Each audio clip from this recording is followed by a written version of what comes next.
বিশালগড় পুরাতন রাজনগরের পঞ্চায়েত সচিব চন্দ্রশেখর ভট্টাচার্যের স্ত্রী পায়েল ভট্টাচার্যের স্বামীর অকথ্য নির্যাতনে বর্তমানে জিবি হাসপাতালে চিকিৎসাধীন।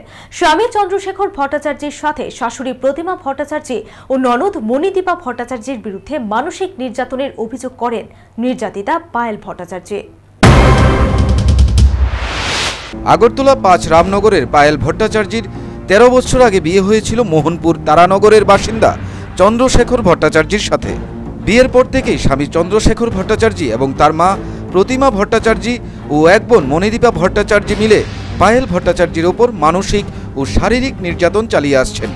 বিষয়টি নিয়ে নির্যাতিতা পায়েল ভট্টাচার্য দুবার মোহনপুর ও পূর্ব মহিলা থানায় মামলাও করেন, কিন্তু স্বামী ও শ্বশুরবাড়ির লোকজন নির্যাতিতা গৃহবধূ পায়েল ভট্টাচার্যকে তার দুই ভাইকে প্রাণে মারার হুমকি দিয়ে মামলা প্রত্যাহার করে নিতে বাধ্য করে। কিন্তু স্বামী ও শ্বশুরবাড়ির লোকজন নির্যাতিতা গৃহবধূ পায়েল ভট্টাচার্যকে তার দুই ভাইকে প্রাণে মারার হুমকি দিয়ে মামলা প্রত্যাহার করে নিতে বাধ্য করায়। নির্যাতিতা গৃহবধূ পায়েল ভট্টাচার্যের অভিযোগ, তার স্বামী কাঠের ফাইল লাঠি নিয়ে যখন তখন আক্রমণ চালায় তার উপর, এমনকি কখনো কখনো ধারালো দা নিয়েও আক্রমণ করতে উদ্যত হয়। তখন প্রাণভয়ে প্রতিবেশীর বাড়িতে আশ্রয় নিতে হয় পায়েল ভট্টাচার্যকে। কিন্তু সব থেকে আশ্চর্যের বিষয়, শ্বশুরবাড়ির বিরুদ্ধে দুবার মামলা করার পরেও কেন কোনো ব্যবস্থা নেয়নি পুলিশ প্রশাসন।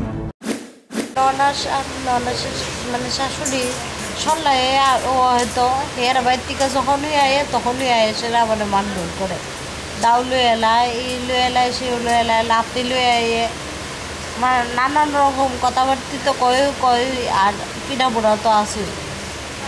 তল ফেটে একবার লাতি দিছে, আমি গিয়েও ডাক্তার দেখাইছি এবং ব্লিডিং বন্ধ হয় না।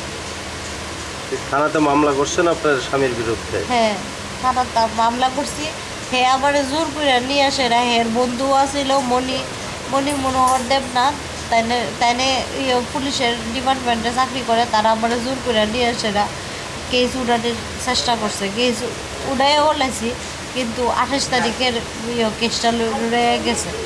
২৮ তারিখ যাওয়ানোর কথা। এলি আপনার থানার মধ্যে কতবার মামলা করছেন আপনার স্বামীর বিরুদ্ধে? ২বার মামলা করছি।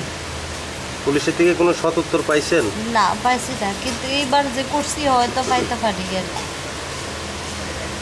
কত বছর যাবত আপনার এইভাবে মারধর? আমারে চলতি গাড়ির থেকে একদিন ফালাই দিছে রানিং অবস্থা। হ্যাঁ, রানিং অবস্থা।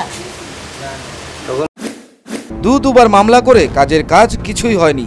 তথাপি এবার তিনি সুবিচার পাবেন বলে আশা রাখছেন নতুন সরকারের কাছে।